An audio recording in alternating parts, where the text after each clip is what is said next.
बहुत ही कंफ्यूज करते हैं, है ना। तो आज हम जानेंगे ऐसे कौन कौन से वर्ड हैं जिसे हम सही प्रोनाउंस करके उसका सही मीनिंग जान सकते हैं, राइट। तो watch the video till the end. Let's get started.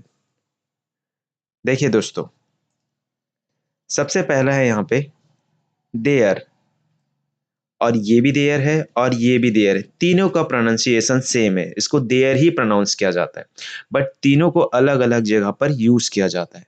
जैसे ये जो देयर है इनका मतलब होता है उनका, राइट। उदाहरण के लिए देखते हैं, उनकी कार लाल है। जैसे यहाँ पे पिक्चर है, आप देख सकते हैं, ताकि आप अच्छे से इसको रिलेट कर पाए। उनकी कार लाल है तो क्या हो जाएगा, there car is red. Okay, यहाँ पे देयर के यूज इसलिए होगा कि उनकी बताने के लिए, राइट। उनका है, उनकी है, इसके लिए हम देयर का यूज करेंगे। सेकंड जो देयर है वो होता है वहां के लिए। यहाँ पे देखेंगे पिक्चर में वो इशारा करके बता रहा है कि वहां उसका ऑफिस है ना। वहां देखो, तो क्या हो जाएगा, look over there. Okay, look over there, वहां देखो। तीसरा जो देयर का यूज होता है ये कंस्ट्रक्शन के साथ है। ये मैं बता दूं आपको कि इस देयर का यूज दे और आर एक साथ जब मिला है तो उसको हम प्रोनाउंस करते हैं देयर, ठीक है। इसमें दे और आर दोनों है, ठीक है, दे एंड आर। इसको इंग्लिश में कंस्ट्रक्शन कहा जाता है, जो दोनों को एक साथ मिला के लिखा जाता है, तो उसको हम प्रोनाउंस करेंगे देयर, ठीक है। जैसे वो बोले कि यहाँ पे जैसे पिक्चर देख रहे हो कि वे मेरे दोस्त हैं, तो क्या हो जाएगा, they are my friend, they are my friends. Okay, तो इस तरीके से तीनों देयर को आपको अलग अलग जगहों पर यूज करना चाहिए। ओके, नेक्स्ट देखते हैं, टू वर्सेस टू। देखो तीनों का प्रोनाउंसिएशन सेम है, बट तीनों का स्पेलिंग क्या है, डिफरेंट है। इसमें देखिए सिंगल ओ है, इसमें डबल ओ है, इसमें डब्लू के साथ ओ है, राइट। और तीनों को अलग अलग जगह पर यूज भी किया जाता है। जैसे इस वाले टू की हम बात करें तो इसका यूज होता है को के लिए या की ओर के लिए। ओके, जैसे एग्जांपल के लिए देखते हैं, मैं स्कूल जा रहा हूँ। ओके, जैसे यहाँ पे एक स्टूडेंट है वो स्कूल जा रहा है, ठीक है, कि मैं स्कूल जा रहा हूँ, इसके लिए क्या होगा, I am going to school, I am going to school. तो यहाँ पे देखो कि इस टू का यूज हुआ है की ओर जाने के लिए। जब हम बता रहे हैं कि वो किसी और जा रहा है तो उसके लिए हम टू का यूज करेंगे, तो इस टू का यूज हुआ। सेकेंड जो टू है इसका मतलब होता है भी के लिए या अधिक के लिए, ठीक है। जैसे टू मच बोलते हैं, है ना, या मी टू। जैसे मैं भी जैसे यहाँ पे एक मैम है, देखिए ये भी बोल रही कि मैं भी प्रेजेंटेशन दूंगी, राइट। तो यहाँ पे मैं भी के लिए क्या हो जाएगा, मी टू। यहाँ पे टू आया, राइट, इसलिए मैं भी। ओके, नेक्स्ट टू है, इसका मतलब होता है दो, जो डिजिट में आता है संख्या लिखने के लिए, राइट। जहाँ पे जैसे देख सकते हो यहाँ पे वन एंड टू, तो ये वाले टू है, इसके लिए यूज होगा ये वाली टू, राइट, संख्या बताने के लिए कि यहाँ पे दो सेब है, मेज पर दो सेब है। Two apples are on the tables, two apples are on the table. तो इस तरीके से तीनों टू अलग अलग जगहों पर यूज होंगे। नेक्स्ट देखते हैं दोस्तों, ये है आपका वीक वर्सेस वीक। दोनों का प्रोनाउंस हम सेम है, ठीक है, कोई डिफरेंट नहीं है प्रोनाउंसिएशन में, दोनों एकदम सेम प्रोनाउंस हो रहा है, बट इसका जो स्पेलिंग आप ध्यान से देखोगे तो दोनों का डिफरेंट है, राइट। इसमें ए है, यहाँ पे ई है, बस यही डिफरेंट है। अब ये दोनों अलग अलग जगहों पर यूज होता है। वीक का मतलब होता है कमजोर, मीनिंग्स भी डिफरेंट है ना। क्या होता है वीक का मतलब, कमजोर होता है। देखिए यहाँ पे एक गर्ल से जो क्या है, वीक है, उसे कमजोरी महसूस हुई, तो ही फेल्ट वीक। यहाँ पे इस वीक का यूज करेंगे हम, ही फेल्ट वीक। और एक वीक का मतलब होता है सप्ताह, ठीक है। जैसे यहाँ पे कैलेंडर है, आप देख सकते हो, एक सप्ताह में 7 दिन होते हैं, तो क्या होगा, 7 days इन अ वीक। ओके, तो इन दोनों वीक को अलग अलग जगहों पे यूज किया जाता है, राइट। नेक्स्ट देखते हैं दोस्तों, देखिए साइट, साइट और साइट, तीनों का प्रोनाउंस सेम है, साइट, साइट और साइट। अभी देखिए ये जो साइट है ना, ये है आपका हवाला देना, ठीक है, ये वाला हवाला देना। जैसे उसने किताब का हवाला दिया, he cited a book, he cited a book. Okay, ये वाला साइट। दूसरा जो साइट है वो दृश्य के लिए, आप देख सकते हैं एकदम सुंदर दृश्य। ओके, तो ये कितना सुंदर नजारा है, what a beautiful sight, what a beautiful sight. तीसरा जो साइट है वो हम देखेंगे, देखिए तीसरा साइट है, निर्माण स्थल पर जाएं, विजिट द कंस्ट्रक्शन साइट। ये वाला जो साइट है इसके लिए यूज हुआ है, ठीक है, ये साइट।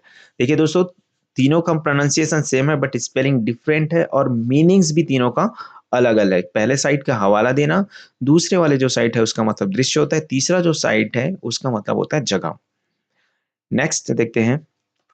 आई होप दोस्तों आपको ये सीरीज बहुत ही अच्छा लग रहा होगा। प्लीज लाइक कीजिए और अपने दोस्तों को भी शेयर कीजिए। ओके, नेक्स्ट देखते हैं कॉम्प्लीमेंट।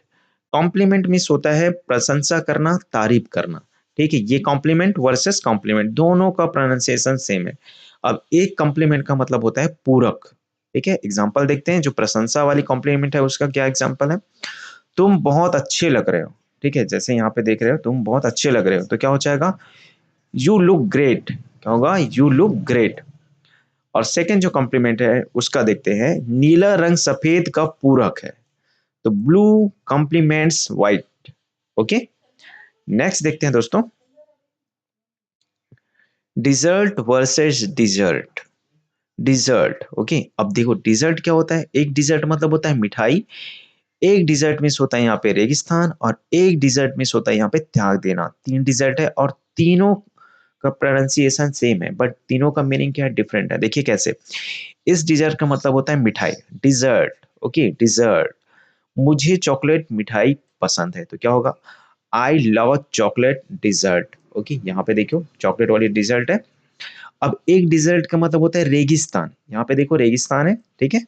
अब ये बोल रहा है कि सहारा एक बड़ा रेगिस्तान है, तो Sahara is a vast desert. Okay, next देते हैं। डिजर्ट मीन्स होता है त्याग देना या छोड़ देना। क्या होगा? अपनी टीम को मत छोड़ो, तो don't desert your team. Don't desert your team. यहाँ पे एक है जो छोड़ के जा रहा है अपनी टीम को, तो इसको बोल रहा है कि अपनी टीम को मत छोड़ो, don't desert your team. Okay दोस्तों, तो आपको तीनों डिजर्ट में फर्क समझ में आया होगा और साथ में इसकी मीनिंग्स भी आपको अच्छे से याद हो गए होंगे। नेक्स्ट देखते हैं। देखिए, इट्स वर्सेस इट्स दोनों का प्रोनाउंसिएशन सेम है, लिखा दोनों को अलग तरीके से जाता है। इसमें देखेंगे तो इसमें एपोस्ट्रॉफी लगा है। ये किससे कंस्ट्रक्शन से बना हुआ है? इट और इज इसमें जुड़ा है। इट इज को एक साथ लिखेंगे तो क्या बनेगा? ये इस तरीके से बनेगा, इट्स। ओके, आपको समझ में आ रहा है? इसको कंस्ट्रक्शन बोला जाता है या फिर संक्षिप्त रूप। इस इट्स का यूज होता है भाई उसके के लिए, जानवर या चीज को बताने के लिए। ठीक है, जैसे बिल्ली ने अपनी पूंछ हिलाई। यहाँ पे देख सकते हैं बिल्ली है, तो क्या होगा? The cat wagged its tail. तो ये देखो, इट्स क्या है? उनका टेल है। बिल्ली ने अपनी पूंछ हिलाई, तो अपनी के लिए या उनके के लिए यूज होता है, जानवर या चीज के लिए। समझ में आ रहा है ना? तो बिल्ली ने अपनी पूंछ हिलाई। नेक्स्ट देखते हैं। इस इट्स का यूज होता है आज अच्छा दिन है। ठीक है, तो इट इज एक साथ है, तो it's a nice day. Conversation में क्या बोलते हैं? It's a nice day. Okay, यहाँ पे देखो इट्स का यूज किसके लिए होता है? एक इट्स का ई और टी एस। इस इट्स का यूज जानवर के लिए हम करेंगे, दोनों के यूज, ठीक है, उनका या अपनी बताने के लिए, ठीक है, जानवर के सेंस में। नेक्स्ट देखते हैं आगे। देखिए, नो वर्सेस नो दोनों का प्रोनाउंसिएशन सेम है। एक नो का मतलब तो सबको ही पता होगा, नो मतलब नहीं होता इसका, है ना। इस नो का मतलब होता है जानना। जैसे इस नो का मतलब देखते हैं, एंड वो नो, नहीं मैं नहीं आ सकता। जैसे no I can't come. Okay, और इस नो का मतलब होता है जानना। जैसे मुझे भी उत्तर पता है, I know the answer. Okay, next देखते हैं दोस्तों। देखिए यहाँ पे है लूज। लूज वर्सेस लूज दोनों का प्रोनाउंसिएशन सेम है और स्पेलिंग दोनों का डिफरेंट है। ओके, और इस लूज का मतलब होता है ढीला। जैसे मेरी शर्ट ढीली है, ये देखो यहाँ पे पैंट है आई थिंक, तो ये तो ठीक है, तो माई शर्ट इज लूज। जैसे शर्ट यदि लूज है तो उस समय इस लूज का यूज करेंगे, या फिर पैंट लूज है तो क्या बोलेंगे? My pant is loose. Okay, loose मतलब होता है खोना या खो देना। ठीक है, जैसे डोंट लूज योर फोन। यहाँ पे जैसे इसका फोन है खो गया, तो ये बोल रहा है कि don't lose your phone. Next देखते हैं दोस्तों। Quite versus quite. देखिए एकदम डिफरेंट है। क्वाइट, इसका प्रोनाउंसिएशन क्या है? क्वाइट। और इसका प्रोनाउंसिएशन क्या है? क्वाइट। देखिए क्वाइट मीन्स होता है शांत। ठीक है, यहाँ पे जैसे पिक्चर में देख के समझ में आ रहा होगा, कृपया शांत रहिए। तो be quiet please. Be quiet please. Okay, next देखते हैं क्वाइट। क्वाइट मीन्स होता है काफी। जैसे मैं काफी खुश हूं, तो क्या होगा? I am quite happy. देखिए यहाँ पे पिक्चर में देखो, I am quite happy. Okay next देखो, वेदर वर्सेस वेदर, दोनों का प्रोनाउंसिएशन सेम है भाई, स्पेलिंग दोनों का ध्यान से देखोगे जो डिफरेंट है, राइट। इस वेदर का मतलब होता है मौसम, ठीक है, आज मौसम बहुत अच्छा है, ठीक है, तो क्या होगा, lovely weather today, lovely weather today. अब नेक्स्ट वेदर का होता है क्या या विकल्प के लिए, जैसे मुझे नहीं पता जाना है या नहीं, तो I don't know whether go to go, ठीक है, I don't know whether go to go, okay. या विकल्प के लिए कि मुझे बर्गर खाना है या फिर पिज्जा खाना है, ओके। नेक्स्ट देखते हैं, देखिए, योर एंड योर दोनों का प्रोनाउंसिएशन सेम है, बट लिखा दोनों को अलग जाता है। इस योर का मतलब होता है तुम्हारा, ठीक है, और इस योर, इसमें क्या है, कंस्ट्रक्शन यूज हुआ है दोस्तों, यू और आर को क्या किया गया है, इसमें एक साथ लिखा गया है, जिसे कंस्ट्रक्शन कहा जाता है। ये दोनों को मिला के जब हम लिखा जाते हैं, लिख देते हैं, तो क्या हो जाता है, वो संक्षिप्त रूप, जिसे इंग्लिश में कंस्ट्रक्शन कहा जाता है, तो उसे क्या प्रोनाउंस करेंगे, योर, ठीक है, योर। तो क्या हो जाएगा ये,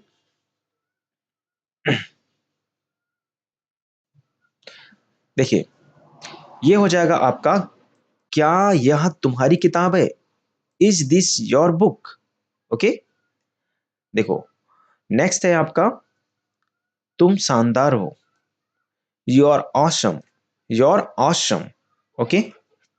अभी एक चीज मैं और बताता हूँ, यहाँ पे मैंने बताया, इसको भी मैंने योर प्रोनाउंस किया, ठीक है, ये योर है, ये भी योर है, और इसको भी प्रोनाउंस योर ही कर रहे हैं, लेकिन दोनों को अलग ही लिखा गया है, ठीक है, ध्यान से देखना, योर, ये योर है, ये दोनों अलग है भाई, ठीक है। इसका मतलब होता है तुम्हारा, इसका मतलब यू आर मतलब तुम हो, इसका हिंदी मीनिंग क्या हो जाएगा, तुम हो भाई, तुम हो, ठीक है, कि आर मतलब क्या ना, हो प्लुरल फॉर्म से भी यूज होता है, ठीक है। यू के साथ क्या लगता है, आर, तो ये यू और ये योर, और यू आर दोनों मिलाएंगे तो योर, इसको भी प्रोनाउंस करेंगे। आई होप आपको ये समझ में आ रहा होगा। नेक्स्ट देखते हैं दोस्तों, हुज वर्सेस हुज। देखिए, हुज मतलब क्या होता है, कौन, कौन है, क्योंकि यहाँ पे भी हु इज के साथ में क्या लगा है, ठीक है, हु के साथ इज जुड़ा है भाई, इसमें ध्यान देना, हु के साथ क्या है, इज है, राइट, कंस्ट्रक्शन, इसलिए क्या हो गया, हुज हो गया, राइट, हुज हो गया। हुज मतलब क्या होता है, कौन है, जैसे दरवाजे पर कौन है। नेक्स्ट क्या है, हुज, इसका मतलब भी किसका होता है, जैसे यहाँ बैग किसका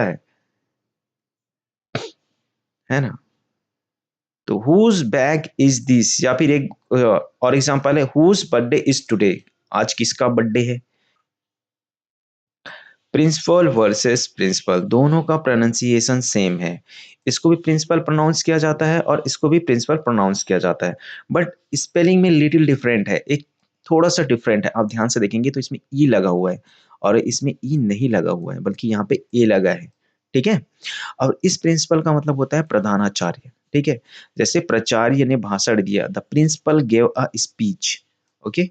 और इस प्रिंसिपल का यूज होता है भाई सिद्धांत के लिए, जैसे ईमानदारी एक सिद्धांत है, honesty is a principle, okay. देखिए, यहाँ पे प्रिंसिपल है, प्रिंसिपल की स्पेलिंग यहाँ पे मिस्टेक हो गया, ये प्रिंसिपल, और यहाँ पे इस प्रिंसिपल का यूज होता है सिद्धांत के लिए, जैसे मैथ्स का कुछ फार्मूलास वगैरह बता रहे हैं या फिर उसके एप्लीकेशंस बता रहे हैं, तो उस समय इस सिद्धांत का यूज होगा, उसको बोलेंगे प्रिंसिपल। और यहाँ पे स्कूल का जो मुखिया होता है वो होता है क्या है, प्रिंसिपल, ओके। नेक्स्ट देखते हैं दोस्तों, no versus know. I think एक बार और हो गया, एक बार और आपका रिवीजन हो जाएगा। नो मतलब होता है नहीं, जैसे नहीं मैं नहीं आ सकता, तो no I can't come, okay. और इस नो का मतलब होता है जानना, ठीक है, मुझे उत्तर पता है, आई नो द आंसर, ठीक है। इस नो और इस नो, इसका मतलब जानना, है ना, ओके। ओके नेक्स्ट देखते हैं दोस्तों, हियर वर्सेस हियर। हियर देखो, दोनों को हम हियर बोल रहे हैं, इसको हियर बोल रहा हूँ, हियर या का प्रोनाउंस हो रहा है, ध्यान से पढ़ना, हियर, हियर मतलब क्या होता है, सुनना, हियर मतलब क्या होता है, सुनना, जैसा पिक्चर देख सकते हो, यहाँ पे एक मैम है, कुछ सुन रही है, संगीत सुन रही है ना, तो हियर मतलब क्या है, सुनना, जैसे क्या तुम सुन सकते हो, कैन यू हियर मी, क्या तुम मुझे सुन सकते हो, तो कैन यू हियर मी, जैसे फोन में कहते हैं ना, क्या तुम मुझे सुन पा रहे हो, कैन यू हियर मी, ऐसा। और एक हियर मतलब होता है यहाँ, मैं यहाँ मैं अब यहाँ हूँ। इस क्या होगा, I am here now, I am here now, यहाँ पे जैसे लोकेशन है, या फिर बोलते हैं ना कम हियर, यहाँ आओ, तो उस समय इस हियर का यूज करेंगे। जैसे कम हियर मैं जैसे बोल रहा हूँ यहाँ आओ, तो ये हियर का यूज होगा यहाँ पे, ठीक है। ये हियर, आ वाला हियर आ का प्रोनाउंस हो रहा है, और इस हियर मतलब होता है सुनना। ओके दोस्तों, नेक्स्ट अब एक बार रिवीजन कर लेते हैं कि इससे पहले मैं फर्स्ट जो सीरीज बनाया था उसमें इन डाउटफुल या कंफ्यूजिंग वर्ड का हमने क्या किया था, सबको अच्छे से स्टडी किए थे, है ना, और एक्सप्लेन भी करे थे। अभी हम देखते हैं दोस्तों अफेक्ट और इफेक्ट। देखिए ई है तो इफेक्ट, आ से अफेक्ट, तो इसका मतलब होता है असर, और इसका मतलब होता है प्रभाव, इफेक्ट का। ओके, एक होता है देन और एक होता है देन। देन देन मतलब होता है तुलना करना, कंपैरिजन डिग्री में होता है, ठीक है, दो चीजों की तुलना करना। He is a taller than me, वह मुझसे क्या है, लंबा है। तो और इस देन का मतलब है फिर, I eat food then I go to market, ये वाला देन। नेक्स्ट है एक्सेप्ट, एक्सेप्ट, एक्सेप्ट और एक्सेप्ट। एक्सेप्ट मतलब क्या होता है, स्वीकार करना, और एक्सेप्ट मतलब होता है छोड़कर या अलावा किसी में। I accept your proposal, this shop open every day except Sunday, है ना, या फिर this shop open except Sunday. Next देखते हैं एडवाइस। एडवाइस दोनों को एडवाइस से प्रोनाउंस किया जाता है, ये होता है सलाह के लिए, ये भी सलाह के लिए। जैसे एडवाइस मतलब क्या होता है, सलाह, ये नाउन के लिए यूज होता है, और एक एडवाइस होता है इससे वर्ब में यूज किया जाता है। एक कैपिटल है और ये भी कैपिटल है, स्पेलिंग दोनों का डिफरेंट है, और इसका मतलब होता है राजधानी, और इसका मतलब होता है अमेरिका का संसद भवन। आई होप दोस्तों आपको सारे जो कंफ्यूजन वर्ड है जो एकदम कॉमन है ना, और जनरली क्या होता है मिस्टेक होता है, वो आप से अब मिस्टेक नहीं होगा, और ये सीरीज आपको अच्छे से समझ में आया होगा। तो प्लीज़ इसको लाइक कीजिए और अपने दोस्तों को शेयर कीजिए ताकि उनकी भी मदद हो पाए। Thank you so much to watching my YouTube channel.